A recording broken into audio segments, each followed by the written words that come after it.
Okay, so you have your thread, and if you have the spool pin that stands up tall, I would totally put it on that spool pin, but I don't have one of those. Whew. Throwing thread. So I am going to stick it on this horizontal pin, which will work just fine. So I stick it on the horizontal pin, and my first step is to go right here under this hook. So can you see the hook?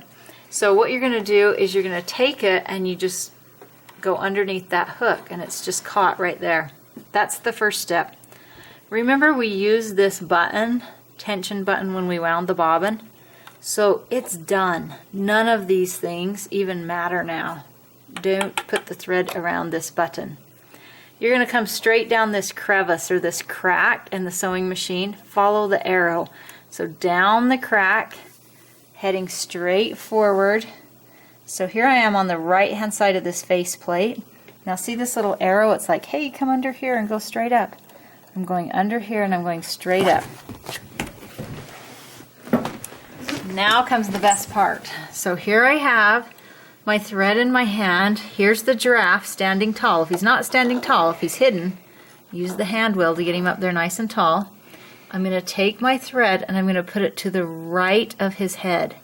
So I put it to the right. If I pull it out and I kind of angle it to the left, it comes right out his eye.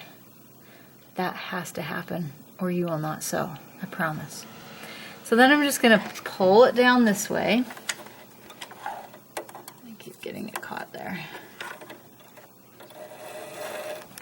Pull it down this way to this front little hook.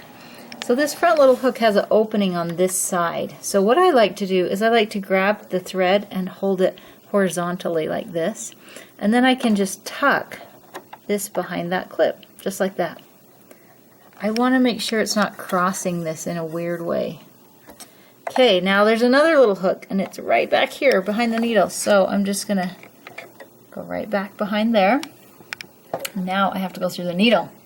So my job is to cut my thread, and I usually cut it with my teeth, and then I just push it right through the hole.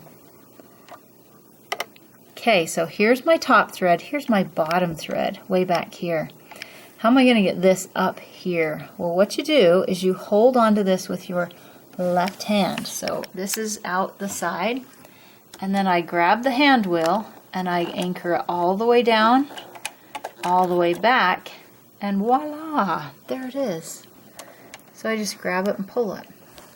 Now when you sew, you always want your threads heading out the back, and there's a little tiny crack in this presser foot.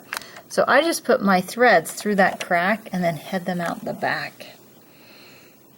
Okay, so I'm going to recap this. So if you want to unthread your machine, instead of trying to get through all these little parts, just take your spool off the top and pull. That's all you have to do. So when we unthread at the end of every day, just thread it. Pull it right off the top. Here's our recap. It goes on the spool pin. It goes back behind the hook. Down the crack in the sewing machine. Around the faceplate. Okay, here we are to the giraffe. We are going to the right of the giraffe and coming out its eyeball. I'm going to turn it horizontally and tuck it on the right hand side behind that clip. Can you see how that clip has a little opening right there? Right there. Now I'm going to the left of the needle, and there's a little opening in that hook. I'm going right here through the needle, and then I've already pulled my thread up last time, so it's already there. And then you would be ready to sew.